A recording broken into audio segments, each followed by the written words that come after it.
हमने कहा कैसे हमें टिशन टाश करना है। हम गज़ाओं के बारे में भी बात करेंगे कि कैसे गज़ाएँ जो हैं वो हमने ऐसी खानी है कि ताकि हमारे ईद पे वो चेहरे पे नज़र भी ना आए, और फिर हमने हाथों पाँव का ख्याल भी, और चेहरे का और गर्दन का और पूरी बॉडी का कैसे ख्याल रखना है, बालों का, ताकि अब ईद पे बहुत अच्छे लगें।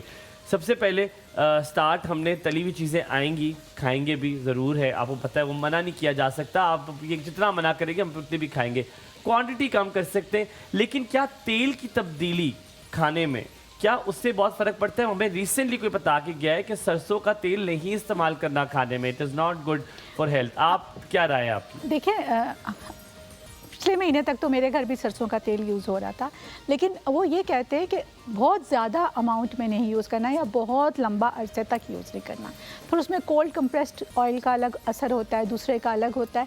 लेकिन मेरे ख्याल में कंपैरेटिवली सरसों का तेल जो है वो सेफ़ है, मुझे ये लगता है। हाँ, वो कर लेना चाहिए। फ्राई करने में तेल की तब्दीली से चीज़ नहीं, फ्राई करते हुए तो आप तेल ना इस्तेमाल, सरसों का तेल ना इस्तेमाल करें। खाना आप कुकिंग ऑयल ले लें, कहते हैं कनोला ऑयल भी। हाँ जी, अच्छा कनोला ऑयल की मैं बात करती हूँ, वो बहुत अच्छा है, वो भी यूज़ कर सकते हैं। और उसके बाद आप डीप फ्राई ना करें, आप एयर फ्रायर में चीज़ें बना सकते हैं। पकोड़े भी अब तो बन जाते हैं, इतनी चीज़ें मैंने देखा है कि लोग एयर फ्रायर में बना रहे हैं। हलीमा जैसे गरीब लोगों ने किसी ने गिफ्ट नहीं किया है, मेरे पास तो है दो। गरीब तो आप भी हुए तभी आपको गिफ्ट मिला। मेरे पास 3 हो गए, पता तुम्हें?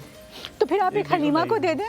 मैं सोचा वैसे उस दिन, पता है मैंने सोचा, मैंने कहा मेरे पास है एक, इसको मैं दे देता हूँ, क्या याद रखेगी। बहुत शुक्रिया। आपने सोचा, यही मेरे लिए काफ़ी है। एयर फ्रायर में चीज़ें बहुत अच्छी बन जाती हैं, आप वो भी यूज़ कर सकते हैं। रमज़ान एक बहुत अच्छा मौका होता है हमें अपने अंदरूनी सफाई के लिए।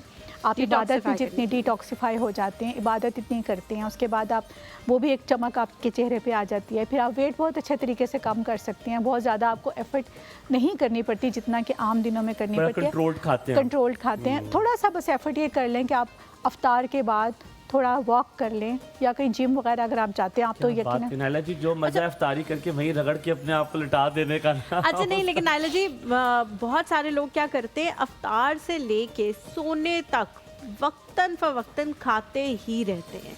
एक तो ये चीज़ होती है ना, अफ्तार आपने किया, अफ्तार करके आपको पता लग गया मेरी भूख जो है वो मिट गई है, अब आप चले गए, आपने जो है उसके बाद चले एक चाय का कप पी लिया या पानी पी लिया, या अगर दोबारा भी आपको भूख महसूस हो रही है तो आप फ्रूट चाट खा लें जो बची भी पड़ी हुई होगी।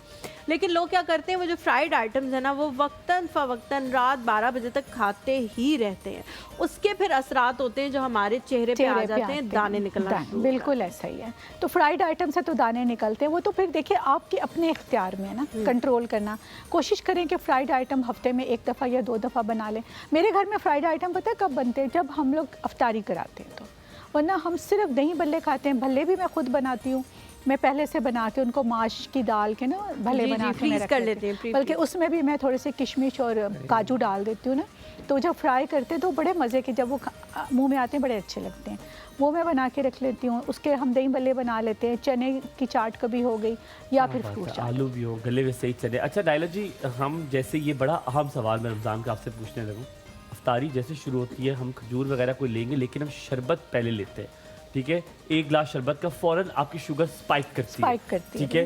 क्या सबसे पहला खजूर के फ़ौरन, खजूर भी मीठी होती है लेकिन ऑफ कोर्स आप उसे खोलते हैं, उसी के फ़ौरन बाद आप शरबत लेते हो कि प्यास लगी हुई होती है, क्या ये ठीक है शुगर स्पाइक होना कि आप पहले कोई और चीज़ें खाएं फिर आप शरबत की तरफ जाएं? शरबत क्यों लेते हैं हम लोग? हमारे घर बनती है स्कंजवी बनती है जो एक नेचुरल, उसमें चीनी तो होती है उसमें नहीं, चीनी बहुत कम, या कभी नमकीन। अच्छा। मैं बहुत अवॉइड करती हूँ, सच्ची बात है। अगर मेरी बेटियाँ आप कहती हैं हमारे ससुरालों में तो ये भी होता है, मामा आप क्यों नहीं, तो लेकिन अब उनको ये फ़र्क पता चलना शुरू हो गया कि हम कितनी हेल्दी डाइट खाते हैं। इवन कि मेरे घर जो गेस्ट आते हैं वो भी मुझे कहते हैं कि आप लोग बहुत हेल्दी खाना खाते हैं, बहुत सिंपल। नहीं, मैं ये नहीं कह रही कि हमको पुलाव जर्दे, ये बिल्कुल नहीं, बहुत सिंपल खाना खाते हैं। सब्ज़ी मैं बनाती हूँ, देसी घी मैं बना लेती हूँ।